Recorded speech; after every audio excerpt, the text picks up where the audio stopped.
دیکھو ناچ گا کے بھی زندگی گزر جائے گی، گناہوں میں بھی گزر جائے گی، غفلتوں میں بھی گزر جائے گی، نافرمانیوں میں بھی گزر جائے گی، گزر تو جائے گی نا، رکے گی تو نہیں۔ دنیاوی اعتبار سے فرعون بادشاہ تھا،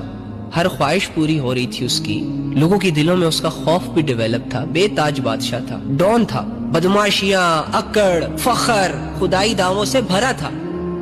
مرا نا، ختم ہوئی نا اس کی بادشاہت، ٹوٹی نا اس کی اکڑ، چھن گیا نا اس سے وہ سب کچھ جس کی وجہ سے وہ خدا کو نہیں مان رہا تھا، جس کی وجہ سے وہ غرور اور تکبر اور من مانی زندگی گزار رہا تھا۔ تو آج کل جو فرعون موجود ہے نا، انہوں نے بھی ہمیشہ نہیں رہنا، انہوں نے بھی جانا ہے، اور نیک لوگوں نے بھی مر جانا ہے۔ جو عبادت کر رہا ہے اسے بھی موت آنی ہے، جو اللہ کو راضی کرنے کے لیے ایفرٹ پٹ کر رہا ہے،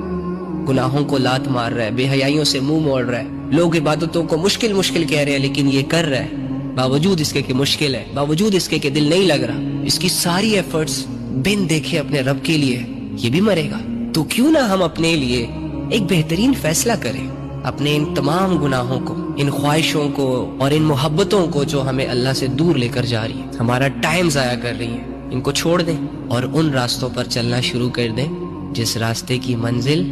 اللہ ہے۔